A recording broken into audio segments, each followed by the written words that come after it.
আপনার মতো এত হ্যান্ডসাম ছেলে আমি কখনো দেখিনি ভাইয়া। প্লিজ একসেপ্ট করে নিন। আই লাভ ইউ না। এই মেয়ে, কে তুমি জানো কাকে কি বলছো? আপনি চুপ করেন মিয়া। আপনার বন্ধুর সাথে কথা বলছি না? বাই দ্য ওয়ে, ওনার নাম যেন কি?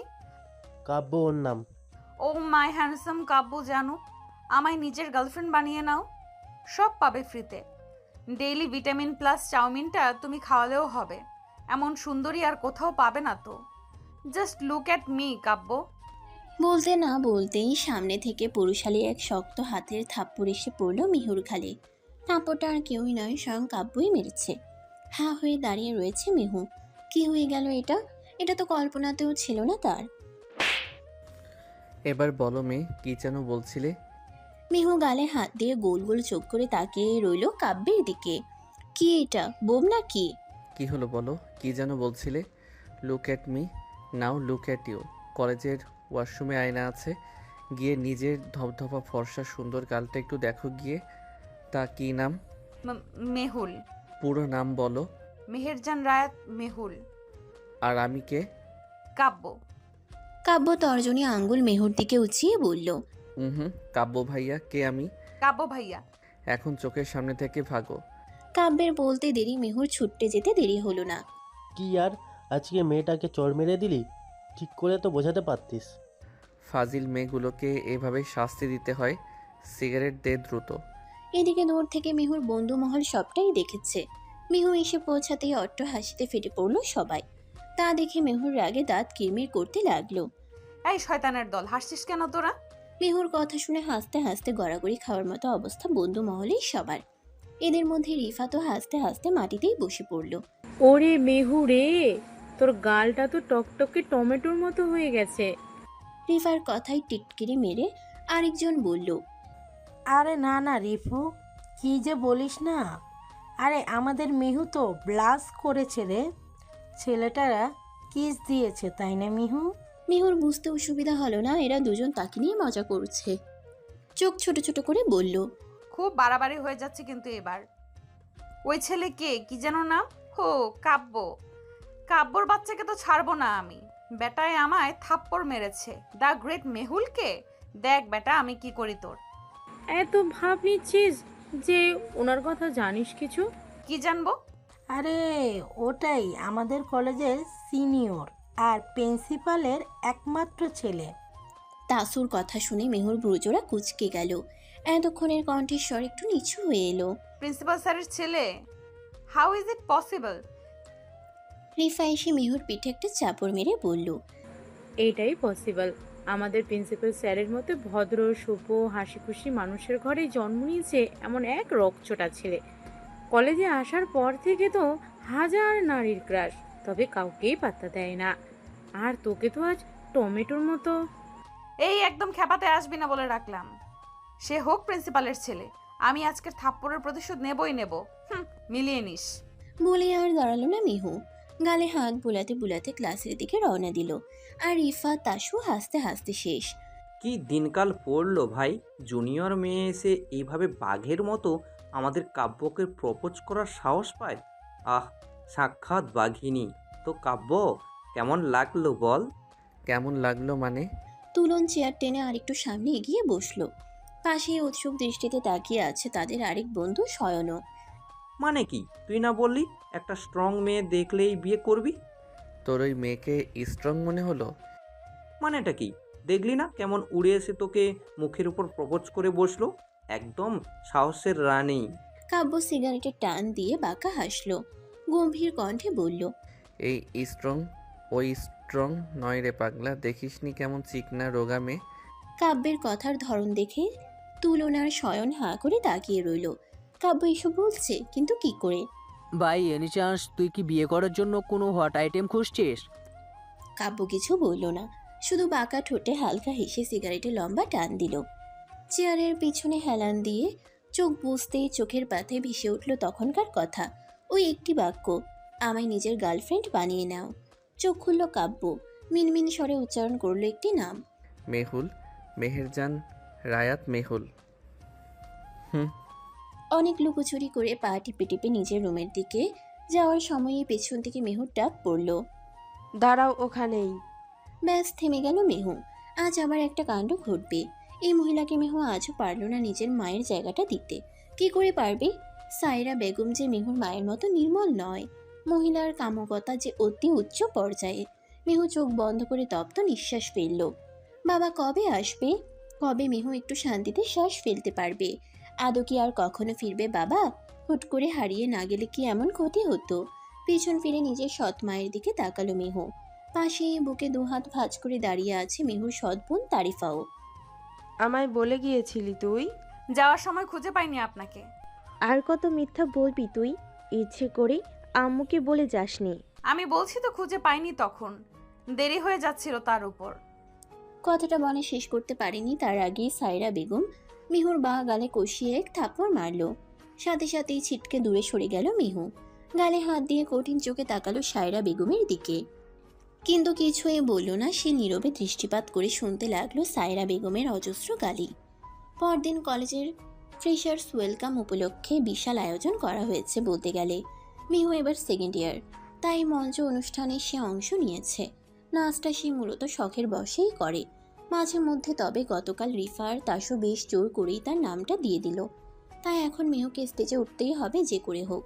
একরাশ বিরক্তি নিয়ে সকালে রিফার সাহায্যে একটা শাড়ি পরেছে সে। শাড়িটা রিফারই বাড়ি থেকে যে এমন সেজেগুজে বের হওয়ার অনুমতি বা সাহস কোনোটাই নেই মিহুর। নিজের পারফরম্যান্স শেষ হতেই রিফা আর তাসুর কাছে ছুটে এলো মিহু। চৈত্রের গরমে শরীর বেয়ে তপ্ত ঘাম পড়ছে বেশ।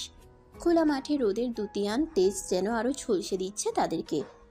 তাসু মিহুর ঘেমে নিয়ে ওঠা অবস্থা দেখে বলল, এক কাজ কর, আমরা আগে একটা রুমে গিয়ে একটু জিরিয়ে নিই, তারপর না হয় আসবো আবার। আবার আসবো মানে? ফিরতে হবে বাড়ি। আমি জানিয়ে আসিনি ওনাকে। অনুষ্ঠান শেষ হতে হতে তো সন্ধ্যা, থাকবি না? না না, ততক্ষণ থাকা সম্ভব না দোস্ত, তোরা তো জানিসই সবটা। আচ্ছা, আগে একটা ক্লাসরুমে চল, একটু বাতাস খাই, রেস্ট নেই, তারপর ফিরবো তিনজনই। তাসুর কথায় বাকি দুজনে সম্মতি জানালো।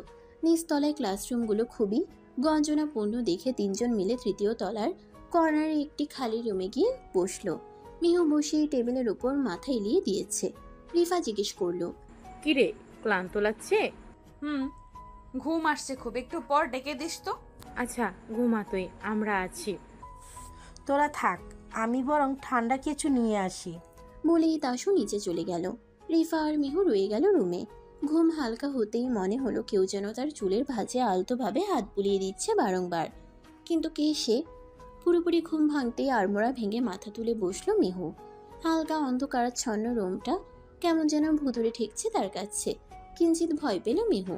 কাপা কাপা কণ্ঠে বার কয়েক ডাক পারল রিফা আর তাসুকে, কিন্তু তাদের কেউই উত্তর দিল না। বরং মেহুর ভয়কে আরো এক ধাপ বাড়িয়ে দেওয়ার জন্য ভেসে এলো এক অদ্ভুত পুরুষালী কণ্ঠ। ওদের ডেকে লাভ নেই সুইটহার্ট, চলে গেছে তারা। বুকটা ধক করে উঠল মেহুর। ভয় জিজ্ঞেস করে উঠল, কে আপনি? লোকটার চেহারা ঠিক মতো দেখতেও পারছে না মেহু অন্ধকারের জন্য। আর না সে নিজের কোনো সঠিক পরিচয় দিচ্ছে। লোকটির পায়ের আওয়াজ ক্রমশই যেন এগিয়ে আসতে লাগলো মেহুর কাছে, সাথে তার ছায়াও। তা দেখে মেহু কয়েক কদম পিছিয়ে যেতে লাগলো ধীর পায়ে। পিছিয়ে যাচ্ছ কেন মেয়ে? তোমায় সাহায্য করার জন্যই তো এসেছি। নিজের শরীর দেখানো তোমার কাজ, আমি তো তাই। মেহুর সহ্য হলো না। বেখেয়ালি হাতেই কষিয়ে এক থাপ্পড় মারল ছেলেটির গালে।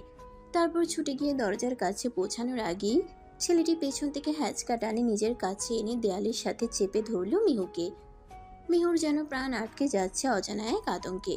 খুব করে বুঝতে পারছে খারাপ কিছু ঘটতে চলেছে তার সাথে। তবুও নিজেকে বাঁচানোর প্রচেষ্টার ভয়ে মিহু হাত পা ছোড়াছুড়ি করতে লাগলো। কিন্তু পুরুষালী শক্তির সাথে কি আর পেরে উঠে সে? না পেরে চিৎকার করতে নিলেই লোকটি তার মুখ চেপে ধরল। হিসিয়ে বলল, শাড়ি কেন পরেছিস তুই? তোর পেট কেন দেখা যাচ্ছে বল? ছেলেদের আকৃষ্ট করছিস নিজের শরীর দিয়ে, এখন কর। মেয়েও কিছু বলতে পারছে না, শুধু ছটফট করছে সে। মনে মনে ওপরওয়ালাকে স্মরণ করছে বারবার। বেশ অনেকক্ষণ ধস্তাধস্তির পর লোকটা যেন নিচ থেকেই ছেড়ে দিল তাকে। আর এক মুহূর্তও দাঁড়ালো না মিহু। দরজা খুলে বেরিয়ে এলো রুম থেকে। পেছনে তাকানোর সাহসটুকুও নেই যেন। বের হতেই দেখলো সন্ধ্যা পেরিয়ে রাত বাড়ছে। ফিরতে হবে তাকে খুব দ্রুত। শাড়িখানা পাল্টানোর কথা থাকলেও এখন রিফাদের বাড়িতে গেলে আরো দেরি হবে। তাই আর কিচ্ছু না ভেবে মেহু ছুটে চলল বাড়ির দিকে। অন্ধকারে ঘেরা রুমটাতেই বসে আছে কাব্য, সাথে আছে তুলনার শয়নও। কাজটা কি আদৌ ঠিক করেছিস তুই কাব্য? এভাবে মেয়েটাকে ভয় দেখাতে গেলি কেন? কাব্য দাঁতে দাঁত চেপে নিজের রাগকে সামলানোর চেষ্টা করলো, কিন্তু পারলো আর কই।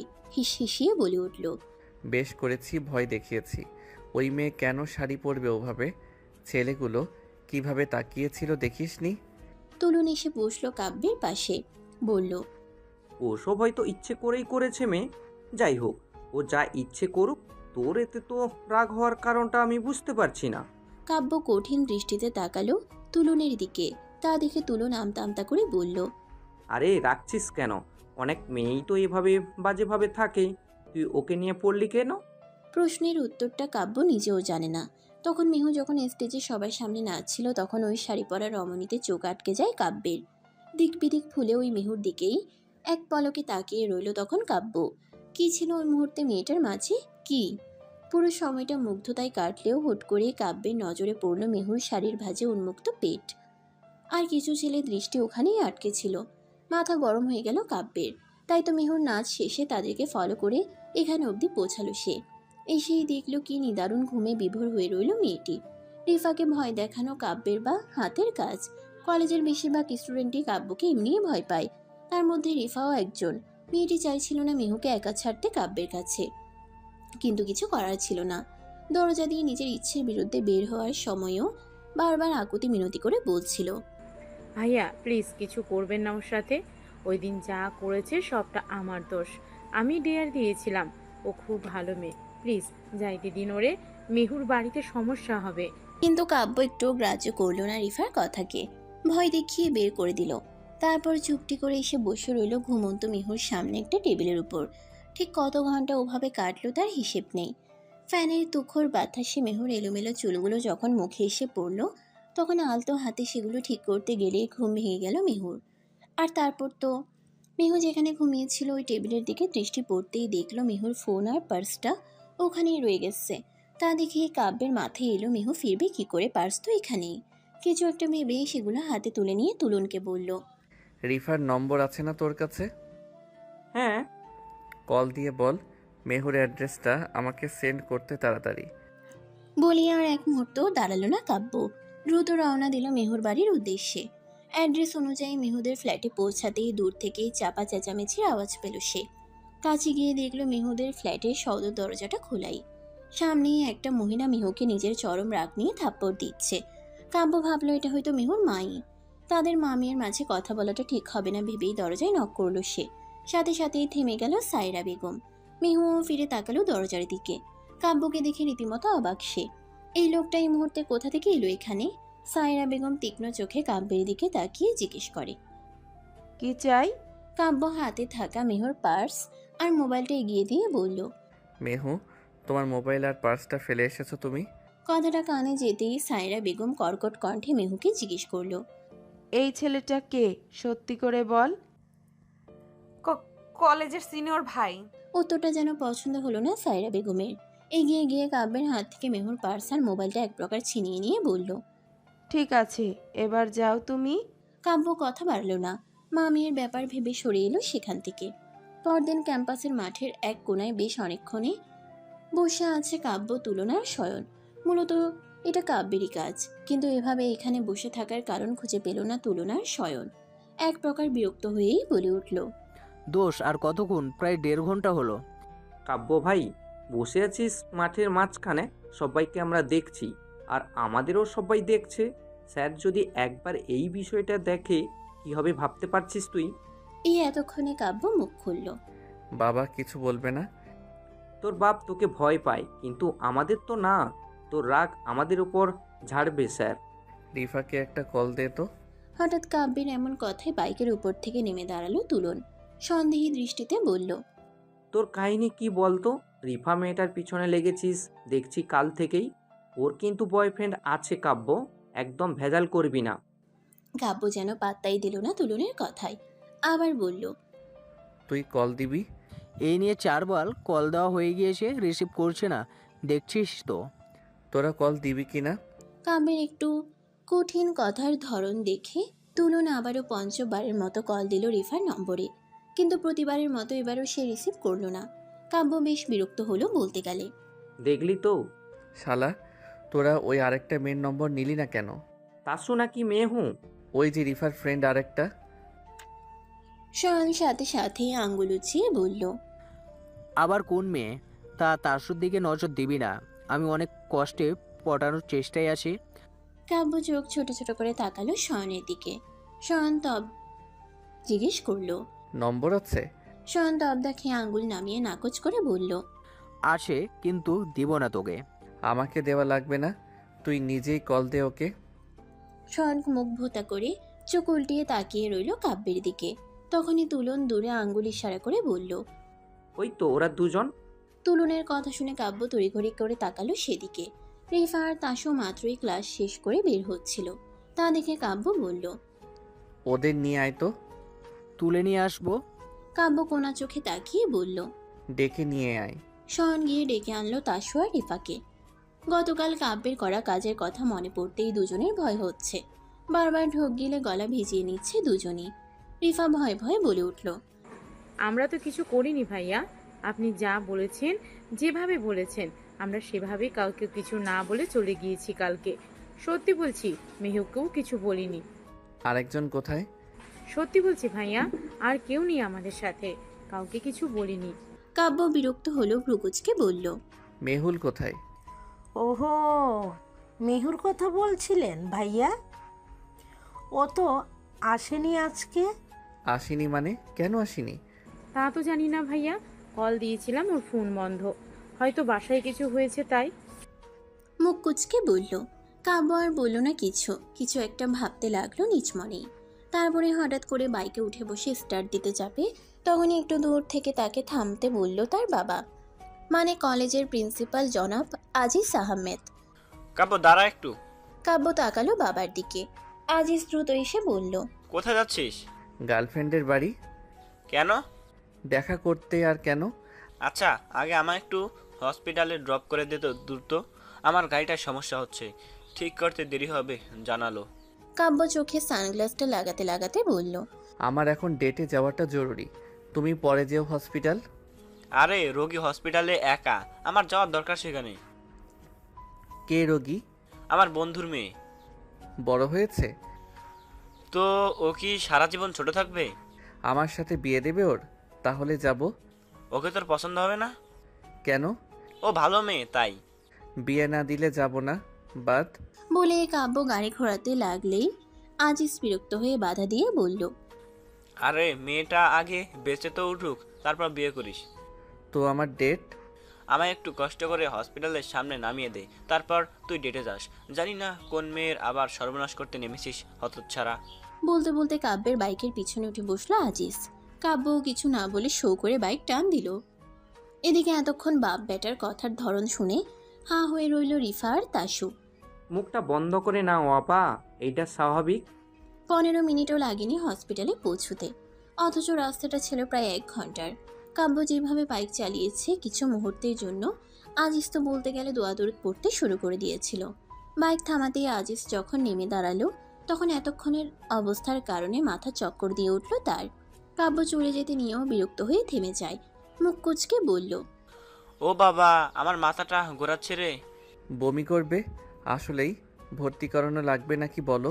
আমার দেরি হচ্ছে, তাড়াতাড়ি ভর্তি করিয়ে যাব তোমায়। হতচ্ছাড়া, তোর আমাকে ভর্তি করানো লাগবে না, রোগীর কেবিন পর্যন্ত পৌঁছে দে, এতেই হবে। কাব্য নেমে চোখের সানগ্লাসটা খুলে গলায় ঝুলিয়ে নিতে নিতে জিজ্ঞেস করলো। কত নম্বর রুম? শুনে আর অপেক্ষা করলো না কাব্য। হুট করেই নিজের বাবাকে 2 হাতে আলকে পাচা কোলে তুলে নিল সে। আর এমন কাণ্ড দেখে দবদা খেয়ে গেল আশেপাশে সকলে, এমনকি আজিজ নিজেও। সাথে চেঁচামেচি তো আছেই। কি শুরু করলি তুই হতচ্ছাড়া? আমায় নামা। আরে আমার একটা মান সম্মান আছে তো নাকি? আরে ও রোমানা, কই তুমি? দেখো তোমার কোলাঙ্গার ছেলে কি শুরু করেছে। কি শুনে কার কথা? কাব্য একদম স্বাভাবিকভাবেই বাপকে কোলে নিয়ে 331 নং কেবিনের সামনে পৌঁছে বলল। বাবা, তুমি এত ওজন কেন? আজিজ হাঁ হয়ে তাকিয়ে রইল কাব্যের দিকে। এগিয়ে ছেলে তৈরি করলো সে। তার উত্তরের অপেক্ষা না করে কাব্য স্বাভাবিকভাবেই চোখ ঘুরিয়ে বেডের দিকে তাকাতেই থমকে গেল। পরিচিত একটি মুখ আবিষ্কার করে, যে অবিশ্বাস্য চাহনিতে তাকিয়ে রইল সেই দিকে। কোলে থাকা নিজের বাবাকে পাশের ডিভানে এক প্রকার ছুঁড়ে ফেলে দিয়ে দ্রুত কদমে এগিয়ে গেল বিছানায় লেপ্টে থাকা মেয়েটির দিকে। উদ্বিগ্ন হয়ে নিজের দু হাতের আঁচলে আগলে নিল ঘুমন্ত মেয়েটির গাল দুটি। মেহুল, কি হলো তোমার? তুমি হসপিটালে কেন? পেছন থেকে আজিজ নিজের ছেলের এমন কাণ্ড দেখে বলতে নিল। তুই চিনিস ওকে? সাথে সাথেই কাব্য বিরক্ত হয়ে বলল, বিরক্ত করো না তো বাবা, যাও গিয়ে নিজের বন্ধুর মেয়েকে খুঁজে নাও, কোথায় আছে। আরে ওই তো আমার বন্ধুর মেয়ে, মেহুমা। কাব্য এবার আজিজের দিকে তাকালো, তারপর আবার লক্ষ্য করলো মেহুর দিকে। মেয়েটা ঘুমিয়ে আছে নিষ্প্রভ হয়ে, বাম গালে কারোর হাতের 5 আঙ্গুলের ছাপ স্পষ্ট, এমনকি গলায়ও কালছে দাগ। কাব্য আলতো হাতে ছুঁয়ে দিল মেহুর ক্ষতে। কেমন যেন করছে ছেলেটা। উঠে এসে আজিজের মুখোমুখি দাঁড়িয়ে জিজ্ঞেস করলো, মেহুল এখানে কেন? কি হয়েছে ওর? আজিজ কিছু বলার আগেই কেবিনে এসে দাঁড়ালো মেহুদের বাড়ির কাজের খালা রমিলা। তিনি বিনীত হয়ে আজিজের দিকে তাকিয়ে বলল, মাইয়াটা জ্বরে কাতরাতেছিল স্যার, আপনি ফোন করে না কইলে খালায় তো কোনো মতেই আনবার দিত না হাসপাতালে। তুমি আমাকে না জানালে যে কি হতো? ডক্টর কি বললো? আইতাছি, আপনারাই কইব কইল। একটু পর ডক্টর এসে মাত্র হাত মেলাতে নিল আজিজের সাথে। তখনই কাব্য ডক্টরের হাতখানা চেপে ধরে মেহুর কাছে এনে বলল, ওর কি হয়েছে বলুন। ডাক্তার প্রথমে স্বাভাবিকভাবেই নিল কাব্যকে। হাত বাড়িয়ে মেহুর জ্বর চেক করতে যাবে, তখনই কাব্য দ্রুত ডাক্তারের হাত সরিয়ে দিয়ে ধমকে উঠল, হেই, ছুবেন না ওকে। আরে জ্বর আছে কিনা দেখতে দিন। কথাটা শুনেই কাব্য দ্রুত নিজের হাত টেকালো মেহুর কপালে, গালে, গলায়। তারপর আবার সোজা হয়ে দাঁড়িয়ে ডক্টরকে বলল, আছে জ্বর। কতটুক সেটা দেখতে দিন। বলেই আবার ডাক্তার মেহুর কপালে হাত ছোঁয়াতে যাবে, তার আগে আবার কাব্য তার হাত সরিয়ে দিল। থার্মোমিটার দিয়ে মাপুন। ডাক্তার ভ্রুকুচকে বিরক্ত হয়ে একবার আজিজের দিকে তাকালো। তা দেখে আজিজ না চাইতেও হালকা হেসে বলল, আমার ছেলে এটা, কাব্য। ডাক্তার কিছু না বলে একবার কাব্যের দিকে তাকিয়ে থার্মোমিটার দিয়ে মেহুর জ্বর মেপে নিল। জ্বর তো এখনো কমেনি তেমন। কাল রাইতে মেহু মামুনির খালায় অনেক মারছে, গলাও চাপ দিরা ধরছিল। মেহুর মা নেই ছোট থেকেই, ওর সৎ মা এমন করেছে। ওর বাবা আর আমি ছোট থেকে বন্ধু। যতদিন ওর বাবা ছিল ততদিন মেয়েটা একটু হলেও শান্তিতে ছিল, কিন্তু কয়েক বছর আগে হঠাৎ কোনো কারণ ছাড়াই ওর বাবা হারিয়ে যায়। এরপর থেকে আর ফেরেনি, আর তখন থেকেই মেহু মায়ের জীবন বিপদ নেমে এসে। কাব্য চোখ বন্ধ করে নিল খিচে। নিজের প্রতি চরম আফসোস হচ্ছে আজ তার। কাল মেহুদের বাড়িতে যাওয়ার পর সে যদি ঘুণাক করেও টের পেত মেহুর এই অবস্থা হবে, তাহলে তখনই মেহুকে নিজের সাথে করে নিয়ে আসতো সে। শরীরের আঘাত তো রয়েছেই, কিন্তু তার সাথে ও কিছু একটা নিয়ে খুব ভয়ে আছে, একটা ট্রমা। ঘুমের মধ্যেই কোনো ভয়ঙ্কর ঘটনার কারণে বারবার হাইপারও হয়ে উঠতেছে সে। ভয় থেকেও এরকম জ্বর হতে পারে। কাব্য ভ্রুকুচকে তাকালো মেহুর দিকে। কাল পর্যন্ত তো মেয়েটা ঠিকই ছিল, একদমই হাসি খুশি। এর মধ্যে আবার কোন বিষয় নিয়ে ট্রমাটাইজ সে ভেবে পেল না কাব্য। প্রায় 2 ঘন্টার মতো কাব্য মেহুর পাশেই বসে আছে, সাথে আজিজও। তিনি বসে বসে তার উগ্র পন্থা ছেলের কাণ্ড দেখছে। এই ছেলে হুট করেই এত শান্ত হয়ে গেল কেন? এক জায়গায় বসে আছে মেয়েটার দিকে তাকিয়ে, কোনো নড়চড় নেই। তুই ওকে কবে থেকে চিনিস? কিভাবে চিনিস ওকে?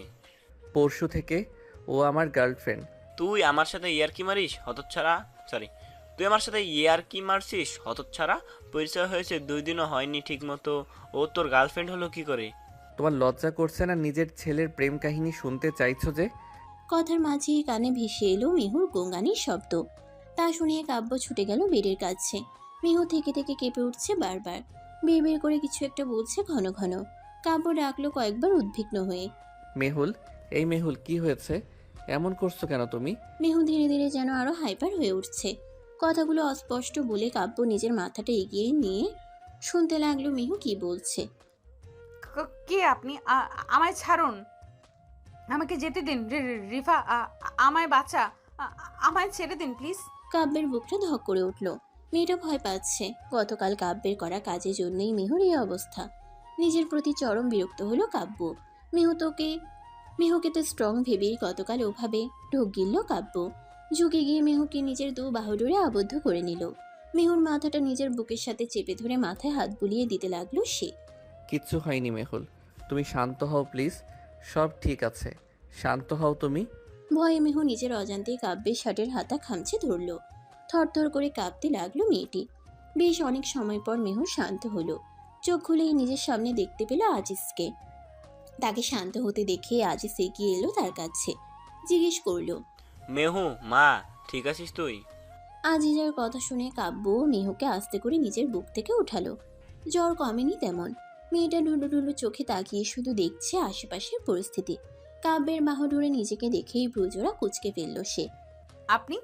কাব্য কেমন করে যেন তাকালো মেহুর নেতিয়ে পড়া মুখটার দিকে। কি হলো তার কে জানে, হুট করেই মেহুর বাম গালে ফুলে টসটসে হয়ে থাকা ভ্রূণের উপর নিজের ঠোঁট ছোঁয়ালো কাব্য।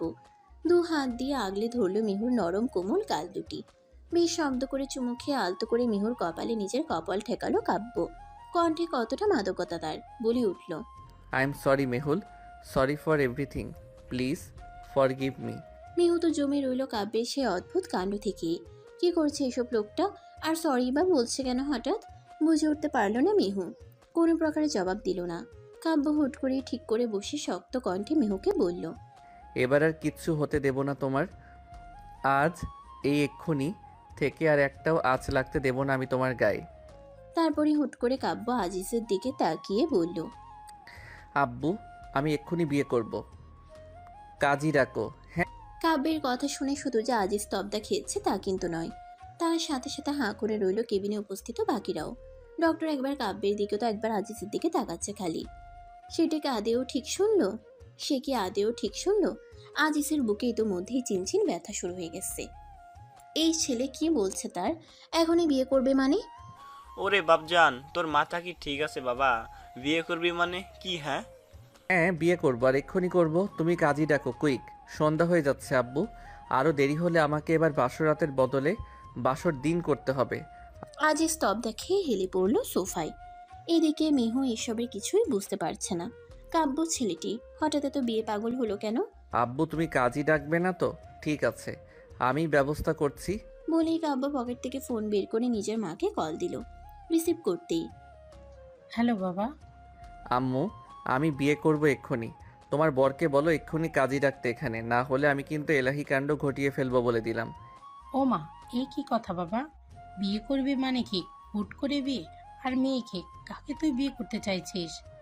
কথাটা শুনে কাব্য একবার বেডে হাঁ করে বসে থাকা মেহুর দিকে তাকালো, তারপর বলল, ও নিয়ে ভেবো না তুমি আম্মু, মেয়ে একদম ভালো, আব্বুর বন্ধুর মেয়ে, সুন্দরীও বটে।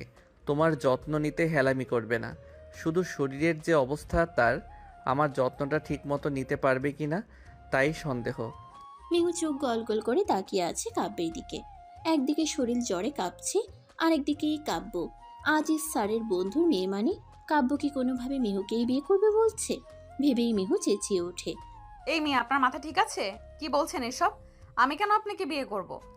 আহ! মেহু বলতে দেরি কাব্য দ্রুত ছুটে এসে নিজের তর্জনী আঙ্গুল ঠেকালো মেহুর ঠোঁটে। সাবধানী কণ্ঠে বলল, আস্তে মেহুল, এত জোরে কথা বলে না এখন। কবুল বলার সময় যদি গলা ভেঙে যায় তখন। মেহু যেন বাকশক্তি হারিয়ে ফেলছে কাব্যের কাণ্ডে। মেহুকে থামিয়ে কাব্য আবার তাকালো আজিজের দিকে। তুমি কাজী ডাকবে নাকি আমি আমার হবু বউকে নিয়ে পালাবো এখান থেকে? ব্যাস, এই কথাটা শুনেই মেহুর জানের পানি উড়ে গেল। দ্রুততার সহিত খাট থেকে নেমে দৌড়ে পালাতে নিলেই হাতের স্যালাইনের নলটা ছিঁড়ে গেল। গল গল করে রক্ত ঝরতে লাগলো হাত থেকে। তবুও মেহু থামলো না, ছুটতে গিয়ে পালাতে লাগলো। কিন্তু দরজা অবধি যেতেই পেছন থেকে হ্যাচকা টান দিয়ে ধরে ফেললো তাকে কাব্য। বুঝতে পেরেই মেহু নিজেকে ছাড়ানোর জন্য ব্যস্ত হয়ে উঠল সে। চেঁচিয়ে বলতে নিল, ছাড়ুন আমার হাত, আমি আপনাকে বিয়ে করব না। কাব্যের মুখ থেকে একটি কথাও বের হচ্ছে না, শুধু শক্ত করে মেহুর হাতখানা চেপে ধরে রেখেছে সে। মেহুর শরীর কাঁপছে, জ্বরের কারণে শরীর প্রচণ্ড দুর্বল। নিজেকে ধরে রাখা দায়, তবুও আপ্রাণ চেষ্টা করে যাচ্ছে সে কোনো মতে এখান থেকে পালিয়ে যাওয়ার, কিন্তু পারছে আর কই। চেঁচামেচির মধ্যে দিয়ে কাব্যের মুখের দিকে তাকাতেই কেঁপে উঠল মেহু। কাব্যের চোয়ালদয় শক্ত হয়ে আছে, কপালের পাশের রগগুলো বেশ ফুলে উঠেছে। মেহু বেশ বুঝতে পারছে এই লোকটা যে রেগে গিয়েছে। চুপচাপ বিছানায় গিয়ে বসো তুমি। আমি আপনাকে বিয়ে করব না কখনোই। তোমাকে বিয়ে করতেই হবে। আপনাকে আমার বিয়ে করতে বয়ে গেছে। পাগল সাইকো লোক একটা, চেনে না জানে না কি তখন থেকে বিয়ে বিয়ে শুরু করেছেন। কাব্য চুপচাপ এক দৃষ্টিতে তাকিয়ে রইল মেহুর দিকে। হাতটাও ছাড়ছে না মেহুর। অবস্থা বেগতিক দেখে মেহুর মাথায় তৎক্ষণাৎ একটা শয়তানি বুদ্ধি কাজ করলো। আশেপাশে একটু নজর বুলিয়ে নিয়ে অবস্থা বুঝে নিল। তারপরে খুব চাতুরতার সহিত চোখ দুটো ধীরে ধীরে বন্ধ করে ঢুলে পড়ল। তা দেখে পেছনে হেলে পড়ে যাওয়ার আগেই কাব্য মিহুল বলে হালকা চেঁচিয়ে ধরে ফেললো তাকে। হুট করিয়ে এতক্ষণের আগে চটচটে ভাবটা কোথায় যেন গায়েব হয়ে গেল। চোখে এসে ভিড় করলো একরাশ ভয়। উদ্বিগ্নতায় ঘেরা চোখ দুটি নিয়ে ঘন ঘন মিহুর গালে চাপড় দিয়ে ডাকতে লাগলো। পাশে শুয়ে থাকা ডিফানি মিহুকে বসিয়ে তার মাথাটা নিজের বুকের সাথে হেলিয়ে রাখলো কাব্য। ডক্টর, আপনি ওখানে দাঁড়িয়ে করছেনটা কি? এদিকে আসুন। দেখছেন না মেহুল জ্ঞান হারিয়েছে? কাব্যের কথায় এতক্ষণে ডক্টরেরও যেন হুঁশ এলো। দ্রুত এগিয়ে গিয়ে চেক করলো মিহুকে, তারপর বলল, অতিরিক্ত স্টেজের কারণে এমন জ্ঞান হারিয়েছে। আপনি ওর সাথে এত রুড বিহেভ করবেন না প্লিজ। ওসব ছাড়ুন, ওর জ্ঞান ফিরবে কখন? কিছুক্ষণ পরেই। এইদিকে দুষ্টু মিহু মনে মনে ভিংচি কেটে ভাবতে লাগলো, উফ, একটু পরে এই পাজি সাইকোটা আমাকে ছাড়ার আগে কোনো মতেই আমি চোখ খুলবো না। একবার ছাড় তুই আমায়, তারপরেই আমি পগার পার। আব্বু, তুমি কি কাজী ডাকবে না পণ করেই নিয়েছো? আমার বাবা জান, তুই একটু শান্ত হ, একটু ভেবে দেখ একটু মেয়েটার বিষয়ে। ঝোঁকের মাথায় তুই জোর করে মেয়েটাকে বিয়ে করে নিবি, তারপর যা হবে। তুই যদি ওকে পরে ছেড়ে দিস তাহলে হয়তো তোর কিছুই যায় আসবে না, কিন্তু মেহুমায়ের অনেক বড় ক্ষতি হয়ে যাবে রে কাব্য। আজ একটু নিজেরটা ছেড়ে মেহুর কথা ভাব। আমি ভেবেই বলছি সব। আজিজ পারছে না তার উগ্রপন্থী ছেলেকে বুঝাতে। চেঁচামেচি না করে এবার একটু সুন্দরভাবে বোঝানোর উদ্দেশ্যে কাব্যের পাশে এসে বসলো আজিজ। করুণ কণ্ঠে বলল, বাবা, একটু মেয়েটার কথা চিন্তা কর। গত কয়েক বছর ধরে ওর অবস্থা আমি দেখে আসছি। আমার বন্ধু শমিউল হারিয়ে যাওয়ার পর থেকে মেয়েটার জীবন নরকের থেকেও খারাপ হয়ে গেছে। সৎ মায়ের আর সৎ বোনের অত্যাচার সহ্য করতে করতে মেয়েটা ক্লান্ত। সবার সামনে কত হাসি খুশি থাকে নিজেকে একটু ঠিক রাখার জন্য। আমি চাই ওর স্বামীর সংসারটা যেন সুখের হয়। বাবা, তুই এখন ওকে বিয়ে করে যদি নিজের খাইশ অনুযায়ী মেয়েটাকে চালনা করিস তাহলে মেয়েটা আরো কষ্ট পাবে। বাবা, এইটুকু বোঝার চেষ্টা কর। তুই তো চাইলে আরো কত মেয়েকে পেয়ে যাবি। বাবা, ওকে ছেড়ে দে। বাবা, আমি কি নারী পাচার করছি যে একে ছেড়ে আরো কয়টা তুলে নেব? আজব। আর কি বললে? ওর সুখ? মিহুকে আগলে নিয়ে ওর কপালে আলতো করে একটা চুমু দিয়ে কাব্য বলল, আমি তো আমার বউকে অনেক ভালোবাসবো, অনেক সুখে রাখবো। এবার তোমরা দুজন, মানে তুমি আর আম্মু, কি নিজেদের পুত্রবধূর উপর অত্যাচার করবে যে ও সুখে থাকবে না? যদি এমন হয় বলো, আমি আজ রাতের মধ্যেই অন্য ফ্ল্যাট ভাড়া করছি। বিয়ে করেই বউকে নিয়ে সেখানে উঠব। আজিজের মাথায় হাত। এই ছেলেকে নিয়ে কি করবেন তিনি? আমরা কেন অত্যাচার করব? আমার তো তোকে নিয়ে ভয়। আচ্ছা, তুই নিজের মাথায় হাত রেখে বল, মেহুমাকে কখনো কষ্ট দিবি না? কাব্যের শুনতে দেরির সাথে সাথেই মিহুর মাথায় হাত রাখতে দেরি হলো না। আমার বউয়ের দিব্যি দিয়ে বলছি, ওকে কখনো কষ্ট দেব না আমি, কখনো না। এদিকে মিহু চোখ বন্ধ করেই ভিমড়ি খেয়ে উঠল। এই বেটা আমার দিব্যি কেন দিচ্ছে? আমি তো মরেই যাব এবার। পাজিটা ছাড়তেও চাইছে না যে আমাকে, পালাবো কি করে? এদিকে মিহুর চোখের পাতা নড়চড় করতে দেখে তার মুখের দিকে তাকিয়ে রইল কাব্য ভ্রুকুচকে। একটু পর্যবেক্ষণ করতেই কাব্য বুঝে ফেলল মিহুর নাটক। গোপনে ঠোঁট বাঁকিয়ে হাসলো একটু সে, তারপর সরাসরি আজিজের দিকে তাকিয়ে বলল, তুমি কাজই ডাকবে না তো আব্বু? ঠিক আছে, আমি ব্যবস্থা করছি। বলে পকেট থেকে ফোন বের করে তুলনকে কল দিল কাব্য। রিসিভ করতেই, হ্যাঁ ভাই বল। এক্ষুনি হসপিটাল আসবি তুই, শয়ন, আর সাথে করে কাজী খুঁজে আনবি দ্রুত। কাজী ছাড়া আসলে গলা আলাদা করে ফেলবো তোর, বলে রাখলাম আমি। কিন্তু হসপিটালে কাজী দিয়ে কি হবে? বিয়ে করব আমি, বউও এখানেই। তুই শুধু কাজী নিয়ে আয় তাড়াতাড়ি। কেটে দিল কল। তারপর অপেক্ষা করতে লাগলো তুলনার শয়ন আসার। কিন্তু চালাক কাব্য ওই এতক্ষণে এক মুহূর্তের জন্য ছাড়লো না মিহুকে। ঠিক আগের মতোই নিজের সাথে জড়িয়ে রাখলো। মিহুও নড়চড় করলো না একদম, মনে মনে ভাবলো, আসুক কাজী। আমার জ্ঞান না ফিরলে কাকে দিয়ে কবুল বলাবে দেখবো তো আমি। একদম চোখই খুলবো না আমি, দেখি কি করতে পারে এই লোকটা। প্রায় আধ ঘন্টার মধ্যেই তুলনার শয়ন কাজে নিয়ে হাজির। এদের এসব দেখে ডক্টর অলরেডি জ্ঞান হারিয়ে রোগীর বেডে শুয়ে আছে লম্বা হয়ে। সেদিকে তেমন কারোরই খেয়াল নেই বলতে গেলে। আজিজ মাথায় হাত দিয়ে বসিয়ে আছে তার ছেলের দিকে এক দৃষ্টিতে তাকিয়ে। কাজে এসেও হতবাক। মূলত হসপিটালে বিয়ে করাতে রাজি হয়নি বলে তুলনার শয়ন এক প্রকার তুলে নিয়ে এসেছে কাজীকে, এখনো ধরেই রেখেছে।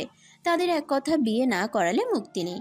কাজী এসে আশপাশ তাকিয়ে মিনমিনিয়ে জিজ্ঞেস করলো, বর-বউ কই, কার বিয়ে হবে? সাথে সাথেই কাব্য এক হাত উঁচু করে বলল, এই যে বর, আর এই তো আমার বউ। আপনি শুরু করুন কাজী সাহেব। ওমা, মেয়ে তো ঘুমে। সময় হলে কবুল বললেই হলো তো নাকি কাজী সাহেব, আপনি শুরু করুন। আচ্ছা, তা তো দুপক্ষের সাক্ষী? কাব্য ডান পাশে আঙ্গুল তাক করে বলল। বরপক্ষের সাক্ষী বরের বাবা আজিজ আহমেদ। এরপর সামনে থাকা শয়নের দিকে আঙ্গুল তাক করে বলল, আর কনে পক্ষের সাক্ষী শয়ন হাসান। সম্পর্কে? সাথে সাথে শয়ন দাঁত কেলিয়ে বলে উঠল, কনের বান্ধবীর বর, হিহি। হ্যাঁ নয় হ্যাঁ, আপনি দ্রুত শুরু করুন কাজী সাহেব। কাজীও বাধ্য হয়ে বিয়ে পড়ানো শুরু করলো। কাব্যকে কবুল বলতে বললে কাব্য দ্রুতই বলে দিল। এরপর কাজী বলল, এবার তো মেয়ের কবুল বলতে হবে, কিন্তু মেয়ে তো। কাব্য আঙ্গুলের ইশারা করে বলল, 1 মিনিট সময় দিন আমায়। বলেই সাথে সাথে মেহুকে চেপে নিজের আরেকটু কাছে নিয়ে আসলো।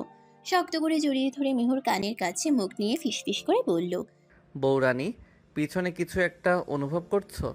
মেহু তো খুবই চালাক, উত্তর দিল না। ঝিম মেরে পড়ে রইল কাব্যের বুকে। তার অভিনয় দেখে কাব্য বাঁকা এসে আবার বলে উঠল, ঠিক আছে, আমি অনুভব করাচ্ছি একটু। বলেই মেহুর কোমরের কাজটায় গোপনে নিজের এক হাতের দুটো আঙ্গুল ঠেকিয়ে ধরল। সাথে সাথেই কিঞ্চিত নড়ে উঠল মেহু। চোখ বন্ধ অবস্থাতেই ভ্রুজোড়া কুঁচকে নিল। কি এটা? বুঝতে পারছো কি আছে তোমার পিছনে? আমার অতি প্রিয় পিস্তলটা। ট্রিগার অলরেডি অন করা আছে মেহুল রানী, আর একটা চাপ দিলেই বুলেট সোজা তোমার পেটে। তো এই এক্ষুনি যদি তুমি 3 বার কবুল না বলো, তাহলে তোমার খেলা এখানে শেষ করে দিব আমি। বুঝতে পেরেছো? কাব্য স্পষ্ট অনুভব করছে মেহুর হার্টবিট এতক্ষণের তুলনায় দ্বিগুণ জোরে লাফাচ্ছে। ঘন ঘন শ্বাস নিচ্ছে মেয়েটা, ভয় পাচ্ছে। হ্যাঁ, এই ভয়টাই কাব্য চাই। মেহুর দিক থেকে কোনো উত্তর না পেয়ে কাব্য আবারও বলে উঠল, আরে চুপ করে থেকো না মেহুল, গত আধ ঘন্টা ধরেই তোমার নাটক দেখে আসছি আমি। অভিনয়ে তুমি একদম কাঁচা। কথাটা শুনে মেহুর আত্মার পানি উড়ে গেল যেন। কি করবে ভাবতে ভাবতে গুনগুন করে দোয়া দুরুদ পড়তে লাগলো মেয়েটা ভয়ে। লা ইলাহা ইল্লাল্লাহু। লা ইলাহা নয় মেহুল, অনলি কবুল বলতে হবে, শুধুই কবুল। আমি 3 পর্যন্ত গুনবো, এর মধ্যে যদি তুমি 3 কবুল না বলো তাহলে আমিও আমার কাজ করে ফেলবো। Let's start. 1 2। মেহু মরতে চায় না, জীবনটা তার ভীষণ প্রিয়, আর মৃত্যুকে ভয় পায় মেহু। তাই তো আর আগপিছ না ভেবে কাব্য 3 গুনার আগেই 3 বার কবুল বলে হাঁপাতে লাগলো মেয়েটা। ব্যাস, সাথে সাথেই মুখে হাসি ফুটে উঠল কাব্যের। এদিকে এতক্ষণ জ্ঞান হারিয়ে পড়ে থাকা মেহুর হঠাৎ এমন কবুল বলে ওঠার ধরন দেখে হা হয়ে রইল কাজী, আজিজ, তুলনার শয়নও। তাদের এভাবে হাঁ করে থাকতে দেখে কাব্য হালকা ধমকে সুরে বলল, এভাবে হা করে তাকিয়ে আছেন কেন? আলহামদুলিল্লাহ কে বলবে শুনি? কাব্যের ধমক খেয়ে 4 জনে একত্রে বলে উঠল, আলহামদুলিল্লাহ। মেহু উঠে বসে বুকে হাত দিয়ে ঘন ঘন শ্বাস ফেলতে লাগলো। কাব্য কি স্বাভাবিকভাবে মেহুর মাথায় হাত বুলাতে বুলাতে বলল, এতক্ষণ একভাবে বসে থাকতে থাকতে ঝিমিয়ে গিয়েছো মনে হয়। যাও মেহুল, একটু এদিক সেদিক হেঁটে এসো। মেহু দ্রুত তাকালো নিজের পিছনে। পিস্তলটা না দেখতে পেয়ে কাব্যের মুখের দিকে তাকিয়ে জিজ্ঞেস করে বসলো, ও ওটা কোথায়? কোনটা মেহুল? আপনার ওটা? ছি ছি মেহুল, কি বলছো এসব সবার সামনে? আমার ওটা তো। মেহু চরম বিরক্ত হয়ে বলল, ছি, বদলোক অসভ্য ছেলে, পিস্তলটা কোথায়? এ কথা শুনে কাজী সাহেবের প্রাণ হুক্কা হুয়া হয়ে গেল।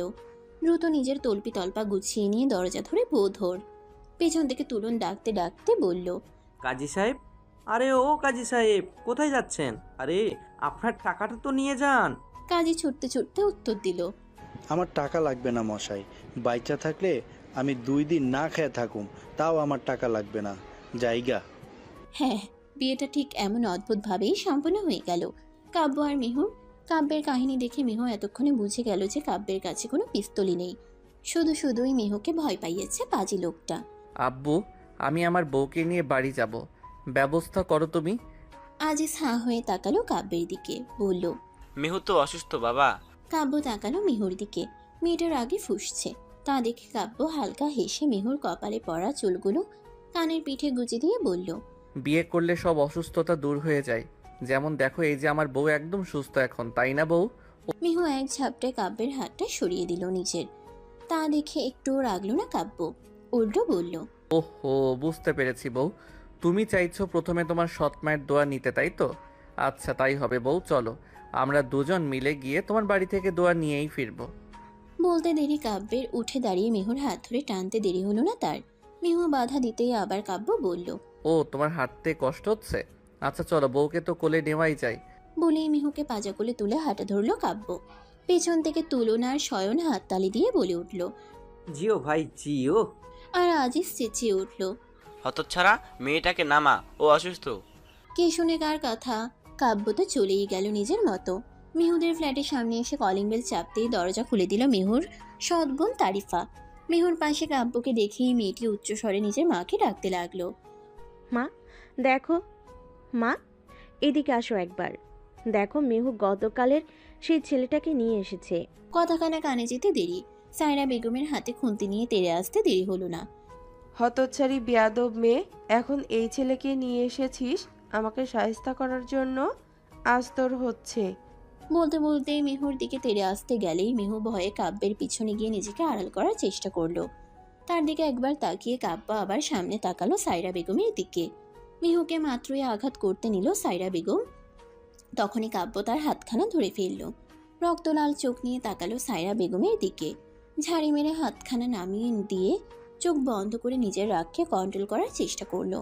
তারপর চোখ খুলে শান্ত কণ্ঠে বলল, এতদিন যা করেছেন, ভালো মন্দ যাই হোক, কেউ কখনো মেহুলের পাশে দাঁড়িয়ে কথা বলার মতো ছিল না। কিন্তু আজ থেকে ওর হাজবেন্ড ওর গায়ে একটা ফুলের টোকাও পড়তে দিবে না। কাব্যের কথা শুনে সায়রা আর তারিফা দুজনে ভ্রু কুঁচকে ফেলল। কি বলছে লোকটা? এই ছেলে কে তুমি, আর কি বলছো এসব? আমি মেহুর হাজবেন্ড কাব্য আহমেদ। কিছুক্ষণ আগে আমাদের বিয়ে হয়েছে। সায়রা অবাক হয়ে মেহুর দিকে তাকিয়ে রইল, বলল, এই মেয়ে, এসব কি শুনছি আমি? তুই কাকে বিয়ে করে আমার সামনে এসেছিস? আমাকে না বলে কি করলি এসব তুই? এসব কোনো প্রশ্নের উত্তরই মেহুল দিতে বাধ্য নয়। এসেছিলাম আপনার দোয়া নিতে, কিন্তু এখন মনে হচ্ছে আপনার মতো কুজ্জটি মহিলার দোয়া নেওয়ার চেয়ে না নিলেই উপরওয়ালা বেশি খুশি হবে। তো এসেছি যখন, দোয়া না হোক মেহুলের কিছু দরকারি জিনিস নিয়ে যাওয়াই যায়। বলে কাব্য মিহুর দিকে তাকিয়ে বলল, তোমার রুম কোনটা বউ? মিহু আঙ্গুল তাক করে কোনায় একটা রুমের দিকে ইশারা করলো। তা দেখে কাব্য মিহুর হাত ধরে রুমের দিকে এগিয়ে গেল সায়রাকে তোয়াক্কা না করেই। এদিকে এদের এমন কাণ্ড দেখে সায়রার ভিতরে যেন আগুনের ফুলকি ঝরতে লাগলো। রুমে ঢুকেই ঠাস করে দরজা আটকে দিল কাব্য। মিহুকে নিয়ে বিছানায় বসিয়ে বলল, ব্যাগ কোথায় তোমার? মিহু বুঝতে পারলো না কাব্য আসলে করতে চাইছেটা কি। আপনার উদ্দেশ্য কি? উদ্দেশ্য, আপাতত তোমার বইপত্র ব্যাগে ভরবো, তারপর বউ আর বই নিয়ে তোমার শ্বশুর বাড়ি যাবো, বুঝলে? মিহু আর ব্যাগ খুঁজে দিতে হলো না। কাব্য নিজেই এদিক সেদিক খুঁজে মেহুর ব্যাগ বের করলো। তারপর মেহুর পড়ার টেবিলের সামনে গিয়ে বেছে বেছে প্রয়োজনীয় বইগুলো ব্যাগে ভরে নিল। এছাড়াও প্রয়োজনীয় সকল কাগজপত্রও নিয়ে নিল কাব্য নিজেই। ব্যাগ গুছিয়ে নিয়ে বিছানার উপর মেহুর ফোনটা দেখে সেটিও নিজের পকেটে পুরে নিল। আমার ফোন কেন নিলেন আপনি? বিয়ের আগে তুমি কয়টা ছেলের সাথে লাইন মেরেছো জানতে হবে না? মেহু নাক কুচকে তাকালো, কিন্তু কিছুই বলল না। কাব্য ব্যাগটা কাঁধে নিয়ে মেহুর হাত ধরে বলল, চলো বউ। 1 মিনিট। মেহুর কথায় কাব্যও দাঁড়ালো। মেহু কাব্যের হাত ছাড়িয়ে নিয়ে এগিয়ে গেল নিজের রুমের আলমারির দিকে। সেটি খুলে বেশ ভিতর থেকে ছোট্ট একটি খাঁচ আঁকা বক্স বের করলো ধীরে সুস্থে। আলতো হাতে বক্সটি খুলে হাতে নিল একটি নূপুর, রূপার নূপুর এটি। মেহুর মায়ের শেষ স্মৃতি এই নূপুরটাই। নূপুরটিকে নিজের মুখের সামনে নিয়ে সেথায় ঠোঁট ছোঁয়ালো সে। তারপর আবার নূপুরটি বাক্সে নিয়ে এগিয়ে এলো কাব্যের কাছে। এবার চলুন। কাব্য আর কিছুই না বলেই মিহুকে নিয়ে সায়রার চোখের সামনে দিয়ে বেরিয়ে এলো সেখান থেকে। প্রায় আধ ঘন্টার পথ পেরিয়ে মিহুকে নিয়ে কাব্য পৌঁছালো তার নিজের বাড়ি। নিজের বলতে আজিজ আহমেদের বাড়ি। দরজা খুলে দিল রোমানা খানম নিজেই। মিহু হুট করে তাকে দেখে একটু অপ্রস্তুত হয়ে পড়ল। উনি কি আমায় নিজের বাড়ির পুত্রবধূ হিসেবে মেনে নেবে আদৌ, নাকি না? এইসব সাত পাঁচ ভাবতে ভাবতেই মিহু আস্তে করে সালাম করলো রোমানাকে। বৌমা রোমানের খুব পছন্দ হয়েছে। আজিজের মুখে মেহুর প্রশংসা এত এত শুনেছে যে মেহুকে পছন্দ না হওয়ার কোনো কারণই খুঁজে পেল না সে। মেহুকে নিজের বুকে জড়িয়ে ধরে আলতো স্বরে জিজ্ঞেস করলো, এখন শরীর কেমন আছে মেহুমা? ভালো আছি আন্টি। মিহুর উত্তর শুনে রোমানা খানম ভ্রুকুচকে তাকালো কাব্যের দিকে, জিজ্ঞেস করলো, কিরে তুই না বললি বিয়ে করেছিস? হ্যাঁ, বিয়ে না করলে বউ আনতাম ঘরে। রোমানা এবার মিহুর দিকে তাকিয়ে জিজ্ঞেস করলো, তুই শাশুড়িকে আন্টি ডাকছো কেন? আমাকে মা হিসেবে পছন্দ হয়নি বুঝি? মিহু দ্রুত দুদিকে মাথা নাড়ালো, বলে উঠল, এ মা, না না না, ছি ছি, পছন্দ হবে না কেন? আপনি তো ভালো। রোমানা হাসলো, বলল, আমায় ভয় পেও না মেয়ে, নিজের মায়ের মতোই ভাবতে পারো। মিহু মুচকি হেসে মাথা কাত করে সম্মতি জানালো। আম্মু, তোমার বৌমাকে জিজ্ঞেস করো তো আজকে বাসরটা করতে পারবে কিনা, আমার লজ্জা লাগছে বলতে। কাব্যের কথা শুনে মিহু চোখ বড় বড় করে কাশতে লাগলো। এই লোকটার কি মাথায় বুদ্ধি শুদ্ধি নেই? কার সামনে কি সব বলছে? একদম না। কি না? মিহু অসুস্থ, হসপিটাল থেকে নিয়ে এসেছিস মেনে নিলাম, কিন্তু ওই অসুস্থ হওয়ার আগে এসবের জন্য একদম জোর করা যাবে না। ততদিন ও আমার রুমে ঘুমাবে। কাব্য শুনেই সবল কণ্ঠে প্রতিবাদ জানালো। এসবের মানেটা কি? হ্যাঁ, আমি এত কষ্ট করে বিয়ে করলাম, ঘরে বউ আনলাম, আর আমার বউকে আমার সাথে থাকতেই দেওয়া হবে না? তাহলে বিয়ে কেন করলাম? অত শত বুঝি না আমি। মিহুমা, তোমার কোনো আপত্তি আছে? মিহু তো যেন হাতে চাঁদ পেয়ে গেল, বলল, না না আম্মু, আপনি একদম ঠিকই বলেছেন। আর এই লোকের সাথে আমি কিভাবেই বা ঘুমাবো? এসব কি কথা? কথার মাঝেই মিহুর মাথাটা কেমন চক্কর দিয়ে উঠল। তাকে টলতে দেখে কাব্য ছুটে এসে ধরল তাকে। মেহুল, ঠিক আছো তুমি? মিহু নিজেকে সামলে নিয়ে বলল, ঠিক আছে, একটু দুর্বল লাগছে আর কি।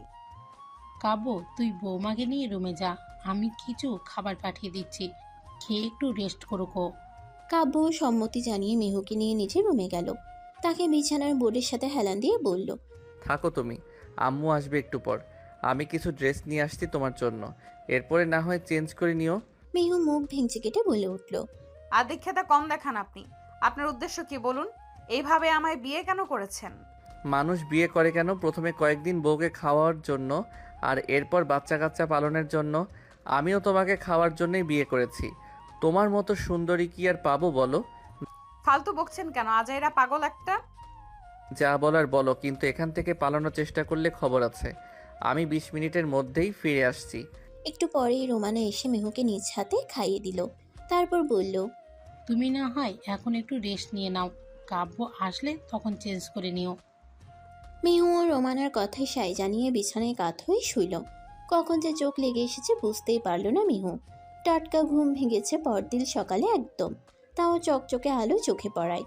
আর মোড়া ভেঙে এক চোখ খুলতেই দেখল বিছানার পাশের বড় জানালাটা খোলা। বিরক্ত হয়ে মিহু ঘুম ঘুম কণ্ঠে বলে উঠল, জানলাটা কেন খুলেছেন? তেরা মার্কা কথা কানে যেতেই ভ্রু কুচকে উঠে বসলো মিহু। সামনে তাকিয়ে দেখলো কাব্য সোফায় বসে শো পড়ছে। পরনের জামা কাপড় দেখেই বোঝা যাচ্ছে ভার্সিটির জন্য রেডি সে।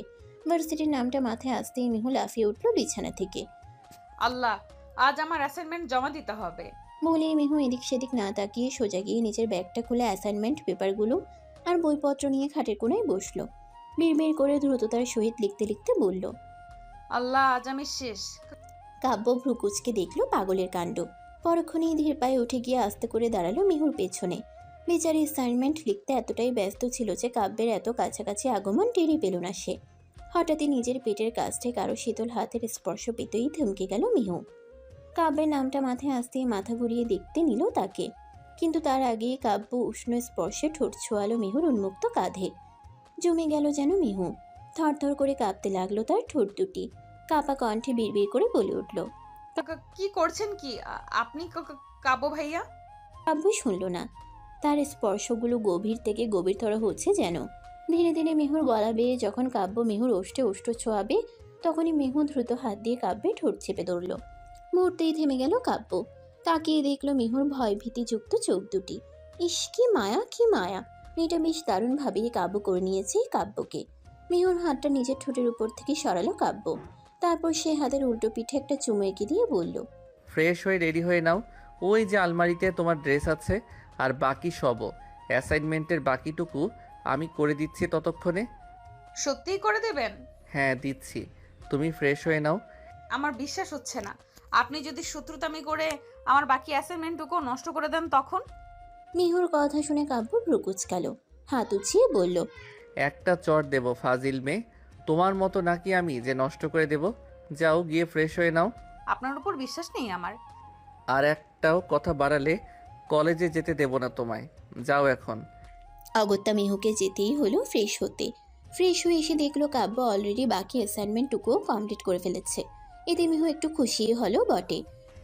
যাক, লোকটা এতটাও খারাপ নয়। রেডি হয়ে দুজন নিচে এসে নাস্তা করে নিল। মেহু, মা, আমার সাথে গাড়ি করে চলো তাহলে। আমার বউ আমার সাথে বাইকে করেই যাবে। তোমার গাড়িতে নেওয়ার ইচ্ছে হলে নিজের বউকে নিয়ে যাও। আজিজ ক্ষেপে রোমানার দিকে তাকিয়ে বলল, দেখলে রোমানা, দেখলে কি অসভ্য হয়েছে তোমার এই ছেলেটা। আমি আঙ্কেলের সাথেই বাড়ি যাব গাড়ি করে। মিহুর কথা শুনে কাব্য তার দিকে চোখ পাকিয়ে বলল, একটা চট দেব ফাজিল কোথাকার। আগের মতো উঠতে চাও কেন? তোমার যে বিয়ে হয়েছে ভুলে গেছো তুমি? স্বামীর আদেশ মানতে হয় জানো না? একদম আমার সাথে ঝগড়া করতে আসবেন না, বাড়ি ছেড়ে চলে যাব কিন্তু। এক পা বাইরে রাখার সাহস করো না, তারপর হচ্ছে তোমার। আহা, কি শুরু করলি তোরা বলতো? যাওয়ার আছে জানা। মেহুর ইচ্ছে হলে ও না হয় আজিজের সাথেই যাক, ওইটুকু তো পথ। কাব্য বাবা, আম্মু, তুমি আর আব্বুর মতো একটা ভিলেন থাকলে আমার আর শান্তিতে বউয়ের সাথে সংসারটাও করা হবে না, আর জীবনে তোমারও নাতি নাতনির মুখ দেখা হবে না। কথাটা কানে যেতেই কাশি উঠে গেল মিহুর। কাব্য দ্রুত তাকে পানি এগিয়ে দিল। মিহুর কাশি থামতেই কাব্য আবার বলে উঠল, আমার বউ আমার সাথেই যাবে, আর না হয় কলেজে যাওয়া বন্ধ। কাব্যের কথার উপর আর একটা কথাও কেউ বলতে পারল না। অগত্যা মিহুকেও বাধ্য হয়ে কাব্যের বাইকে করেই কলেজ যেতে হলো। কলেজে পৌঁছানোর পর বাইক থেকে নেমে মেহু নিজের তর্জনী আঙ্গুল তুলে কাব্যকে বলল, শুনুন, এখানে কেউ যেন না জানে আমি আপনার বউ, বুঝলেন? কেন?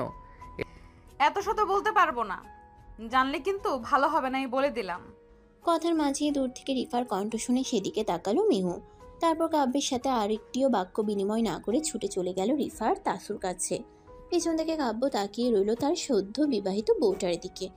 আপন মনেই হাসলো সে। তারপর তুলনার শয়নে আসতেই নিজের কাজে চলে গেল। 4টা ক্লাস শেষ মিহুর। 5ম ক্লাস চলমান। খিটখিটে স্যারের ক্লাসটা আসলেই মেহু, রিফার, তাসু সবসময় পেছনের দিকে চলে যায়। আজও তার ব্যতিক্রম হলো না। একদম শেষের দিকে টেবিলে বসে গল্প করছে 3জন মিলে। এই মিহু, বুঝলাম না আজ হঠাৎ তোর নতুন জামা কেন? ড্রেসটা তো সেই সুন্দর রে মিহু, কে কিনে দিয়েছে? মিহু সেই তখন থেকে এদের এসব কথায় বিরক্ত, তাই দাঁতে দাঁত চেপে বলল, আমার জামাই কিনে দিয়েছে হলো। তাসু আর রিফা হুহা করে চেপে হেসে উঠল। একটু পরেই তাসু বাইরের দিকে আঙ্গুল তাক করে বলল, ওই দেখ কাব্য ভাইয়া, আজ আবার কোনো মেয়ে তাকে পটানোর চেষ্টা করছে কে জানে। ইস, প্রিন্সিপালের ছেলেটা এত হ্যান্ডসাম না। আমার যদি বয়ফ্রেন্ড না থাকতো আমি এই ছেলের পিছনে লটকে পড়ে থাকতাম। রিফার কথা শুনে মেহুর ভ্রু কুচকে এলো। তার জামাই এর পেছনে লটকে পড়বে, মেহু দেবে? ভাবতে ভাবতে বাইরে তাকিয়ে দেখলো দূরে কাব্য দাঁড়িয়ে কোন একটা মেয়ের সাথে কথা বলছে। ব্যাপার কি? এই লোকটা এভাবে কোনো মেয়ের সাথে কথা বলছে আবার? নিশ্চয়ই ফ্লার্টিং করছে। ওয়েট মিস্টার কাব্য আহমেদ, আজ আপনার হচ্ছে। ঘরে বউ রেখে বাইরে এসব ফষ্টি নষ্টি বের করছে আপনার। নিজের মনে মনে এসব বলে মেহু দাঁড়িয়ে পড়ল। স্যার তাকাতে হালকা হাত উঁচু করে বলল, বের হব স্যার। শুনে স্যার ইশারায় তাকে যেতে বলল। মেহুকে বের হতে দেখে রিফার তাসুও তার সাথে সাথে বেরিয়ে গেল। মেহু দাঁতে দাঁত চেপে এগিয়ে যেতে লাগলো কাব্যের দিকে। তা দেখে পেছন থেকে রিফার তাসুও এগিয়ে যেতে যেতে বলল, এই মা, এই মেয়েটা কাব্য ভাইয়ের কাছে কেন যাচ্ছে? ওরে মেহু, তোর কি আজ আবার থাপ্পড় খাওয়ার শখ জেগেছে নাকি রে? ওই দেখ, ওই দিকে কেন যাচ্ছিস? মেহু এদের কথার একটারও উত্তর দিচ্ছে না। একদম গিয়ে স্থির হলো কাব্যের সামনে গিয়ে। চুপচাপ বুকে দুহাত গুজে দাঁড়িয়ে শুনতে লাগলো তাদের কথা। কাব্য চুপ। অপরিচিত মেয়েটির কথা শুনিয়ে বোঝা যাচ্ছে সে কাব্যকে ইমপ্রেস করতেই এসেছে। হঠাৎ মেহুকে এভাবে তাদের মাঝে এসে দাঁড়িয়ে থাকতে দেখে মেয়েটি বিরক্ত হয়ে বলল, এই মেয়ে, দেখতে পাচ্ছ না আমরা পার্সোনাল কথা বলছি? এখানে কেন এভাবে দাঁড়িয়ে আছো? মেহু একদম চেঁচালো না, শান্ত কণ্ঠে জিজ্ঞেস করলো, নাম কি তোমার? সুরভি। কেন, তোমার কি দরকার? মেহুর হঠাৎ এমন আগমনে বেশ উপভোগ করছে কাব্য। আর একটু ফিল নিতে সে বুকে দুহাত গুজে ভাঁজ করে পেছনে থাকা বাইকটায় হেলান দিয়ে দাঁড়ালো। ঠোঁটের কোণে তার মিটমিটে হাসি। এখান থেকে চলে যাও। মেহুর এমন কাণ্ড দেখে রিফা ভয়ে পেছন থেকে মেহুর হাত টেনে ধরল। ফিসফিস করে বলল, মেহু, কি করছিসটা কি? কাবু ভাইয়া মেরেই ফেলবে তোকে। মেহু আস্তে করে রিফার হাতটা ছাড়িয়ে নিয়ে বলল। রাখ তো তোর কাব্য ভাইয়া। বলেই কাব্যের দিকে এক কদম এগিয়ে গেল মেহু। আর তুমিও কি সকালে একটা কিস করতে দেইনি বলে রাগ করে এখানে অন্য মেয়ের সাথে কথা বলবে? আজব। মেহুর এমন কথায় রিফা আর তাসুর চোখ বড় বড় হয়ে গেল। কি বলছে এই মেয়ে? মাথা কি ঠিক আছে মেহুর? কাব্য কেমন চুপ করে মেহুর দিকে তাকিয়ে আছে। মেহু বিরক্তিতে উচ্চারণ করে আরেকটু এগিয়ে গিয়ে হুট করে কাব্যের দুগালে দুটো চুমু খেলো। তারপর নিজের তর্জনী আঙ্গুলটা কাব্যের ঠোঁটের উপর ঠেকিয়ে হাসকি স্বরে বলল, আপাতত এই দুটোই থাক, এইটাটা না হয় বাসায় গিয়ে দিব যান, এখানে মানুষ দেখবে। বেবি, এবার রাগটা কমাও একটু। এদিকে সুরভি অবাক হয়ে রইল। মেহুর প্রতি চরম বিরক্ত হয়ে বলল, এই মেয়ে, কাকে কি বলছো? মাথা ঠিক আছে তোমার? দ্য গ্রেট কাব্য আহমেদও। আর তুমি প্লিজ যাও তো এখান থেকে। বলতে বলতেই মেহুকে একটা ধাক্কা দিয়ে সরিয়ে দিতে নিলে কাব্য ধরে ফেলল মেহুকে। সুরভির দিকে চোখ রাঙিয়ে বলল, এই মেয়ে একদম আমার বউয়ের দিকে হাত বাড়াবে না, ভেঙে ফেলবো হাত। কাব্যের কথায় অবাক সুরভি, রিফা, তাসুও। কি হচ্ছে এখানে কিছুই তো বুঝতে পারছে না কেউ।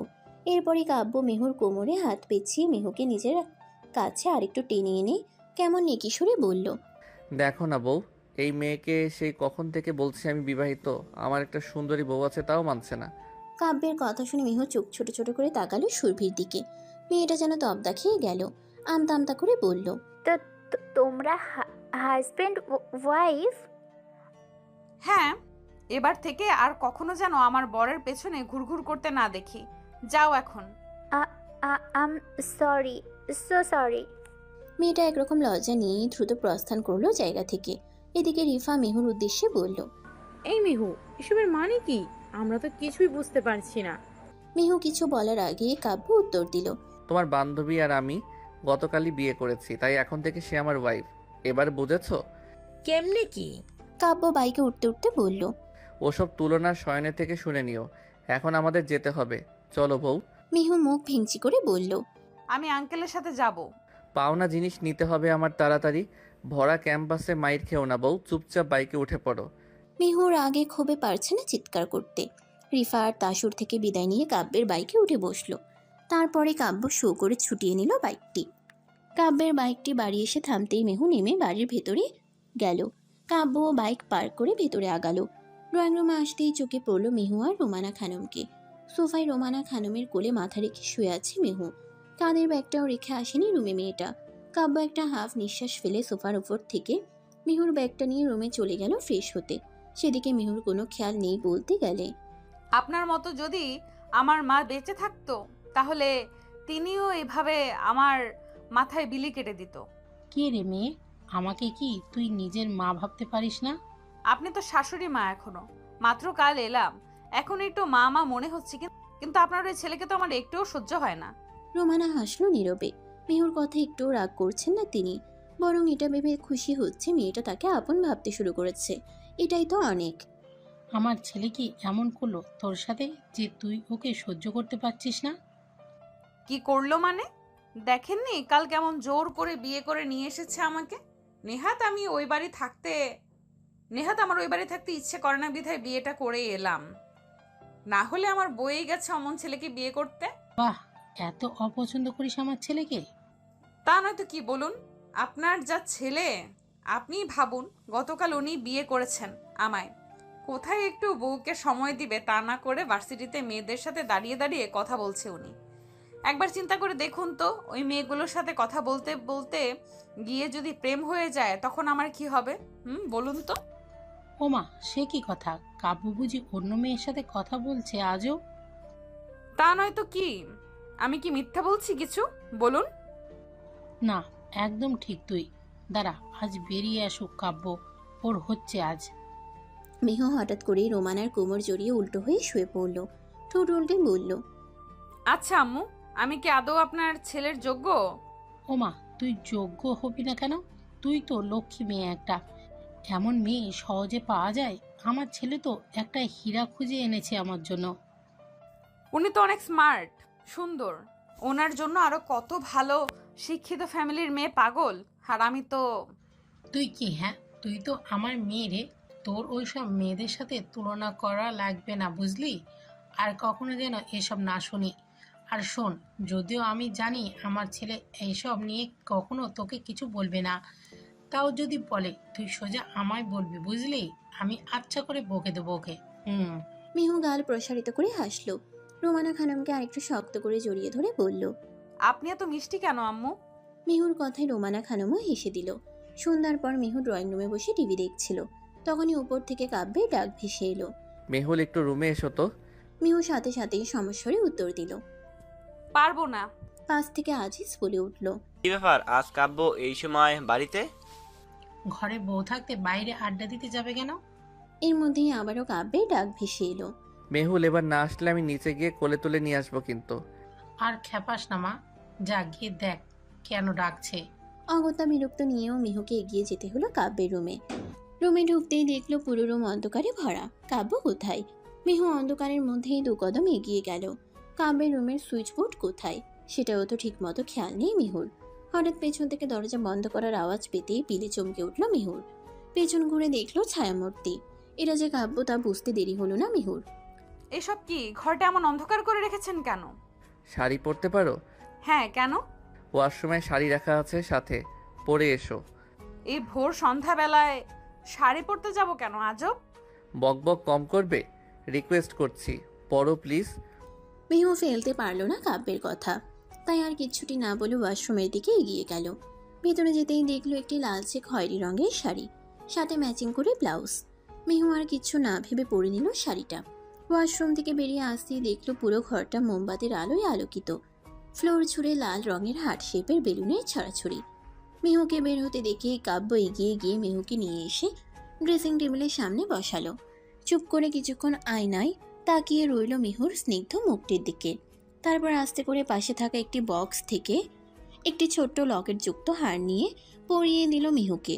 তারপর 2টো সোনার বালা নিয়ে মিহুর 2 হাতে পরিয়ে দিতে দিতে বলল, হুট করে বিয়েটা করায় গতকাল আর এসবের ঝামেলা করিনি মেহুল, কিন্তু এই বালা জোড়া তোমার বিবাহ চিহ্ন। মিহু একবার হাতের দিকে তাকিয়ে বলল, এগুলো তো বেশ ভার আর মোটাও, সব সময় পরে থাকা। আমি এগুলো সামলাবো কি করে? এগুলো তোমার জিনিস মেহুল, তাই তোমাকে বুঝিয়ে দিলাম সব সময় পড়তে হবে না, কিন্তু আমার বউ হয়ে সবার সামনে অবিবাহিতের মতো ঘুরবে এটাও হবে না। বলে একটা ছোট্ট বক্স খুলে একটা সোনার নাকফুল এগিয়ে দিয়ে বলল, এটা সবসময় নিজের কাছে রাখার চেষ্টা করবে। মিহু প্রতিউত্তর করল না। আয়না দিয়ে মুগ্ধ হয়ে তাকিয়ে রইল কাব্যের দিকে। এই লোকটার কত রূপ! প্রথম দিন দেখাতে এর আগে থাপ্পড় মেরে বসলো, তারপর এভাবে হুট করেই বিয়ে। আর এখন কত স্নিগ্ধ একটা লোক, কি মোলায়েম আচরণ। কাব্য ধীরে ধীরে মিহুকে আগলে ধরে তার কাঁধে থুতনি ঠেকিয়ে আয়নায় তাকালো। স্নিগ্ধ কণ্ঠে বলতে লাগলো, সেদিন যখন প্রথম তুমি ফ্রেন্ডদের থেকে ডেয়ার নিয়ে আমার সামনে এসে দাঁড়ালে, আমি অবাক হয়েছিলাম তোমার সাহস দেখে। স্বয়ং কাব্য আহমেদকে নাম ধরে ডেকে প্রপোজ করলে মেয়ে তুমি। তবে তোমার বাজে ধরন দেখে চরম রাগ হয়েছিল বটে, তাই তখন এই নরম গালে আমি থাপ্পড় মেরে দিয়েছিলাম। সরি পাখি। বলেই আলতো করে মিহুর গালে গাল ঘষে দিল কাব্য। মিহুর শরীরের রন্ধ্রে রন্ধ্রে কেঁপে উঠছে কাব্যের এমন স্পর্শে। মুখ দিয়ে কিছুই বের করতে পারছে না যেন। কিন্তু প্রথম যেদিন তোমার স্টেজে শাড়ি পরা দেখলাম, সেদিন আমার কিছু একটা হয়েছিল। আমি এই প্রথমবারের মতো মুগ্ধ নয়নে কোনো মেয়েকে এতটা সময় ধরে পর্যবেক্ষণ করছিলাম, কিন্তু পরক্ষণেই যখন দেখলাম কয়েকটা ছেলে তোমার দিকে অন্যভাবে তাকিয়ে আছে, খুব রাগ হলো আমার। হুট করে এমন হওয়ার কারণ খুঁজে পেলাম না। আমি শুধু এটুকুই বুঝেছিলাম যে এই মেয়েটা শুধু আমার, কলেজের ফাজিল মেয়েটাকে আমার চাই। তাই তো সেদিন রাগের মাথায় অন্ধকার রুমে এইটুকু কানে যেতেই চোখ বড় বড় করে পেছন ফিরে কাব্যের দিকে তাকালো মিহু। তা দেখে কাব্য বলে উঠল, সেদিনের জন্য আমি খুবই সরি মেহুল। আমার জন্য তোমার লেট হওয়া, মার খাওয়া, ভয়ে যে জ্বর চলে আসবে এরকম তোমার জানতামও না, কিন্তু তার জন্য আমার আফসোস নেই। ওই রকম পরিস্থিতি না হলে হয়তো আমি তোমায় এত তাড়াতাড়ি পেতাম না নিজের বউ রূপে।